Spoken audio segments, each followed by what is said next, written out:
Brev Paulusar til Titus. 1. kapittel.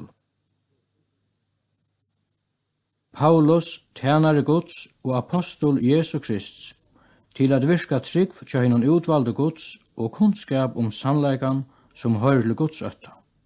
Og i vogn evet løyv som god og ikkje løyer hever lova fra evion tøyen. Og ta i tøyen var komen, åpenbera i han årsøyt og i prætikerne, som mer liten opp i hender etter bøye Guds frelsar okkara. Til Titus ektabad mot og i felags trygg.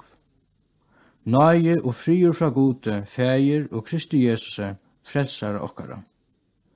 Tøy varda I lete være etter Kreta, at du skulle få skila tøy som etter være gjerra, og sette inn eldstar i kvarjon boje, såla som aleit her.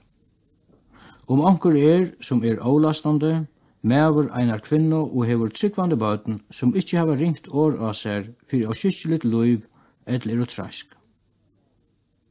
Tøy omsjonar mever skal være avlastande, som hushaldare Guds, ikkje sjølgåver, ikkje illfører, ikkje drikkjemever, ikkje bardiamever, ikkje gjarnor etter ljótum vinning, men gestabløyer, elskande hitt gåva, høveskur, rattvisur, heilavur, frahaldand.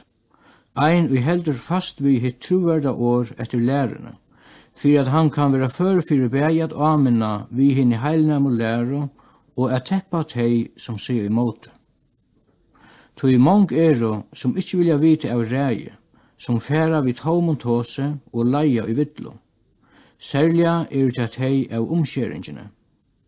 Sluk ei at vera teppt, tøy tei vidleia heil hus ved at læra te som ikkje eier at vera larst, for at få ljótan vinning.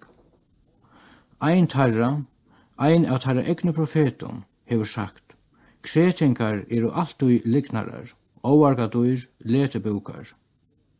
Hesen vittnesborur sannur. Tøy skal du heva strenglige ætheimum, så det kunne være heilbjargin I trunne, og ikkje akt etter jødiskon eventøyron og bovon manna, som venda seg bortur fra sannleikanon. Alt hinnon rein og reint, men hinnon óreino og vantryggvande ikkje reint. Nei, bægi sinne og samviskat herra dolka. Tei sia at tei kjenna god, men tei avnokta han vi verskonsøynon, tui tei anstyggelig og avløyen, og doa ikkje godt versk til.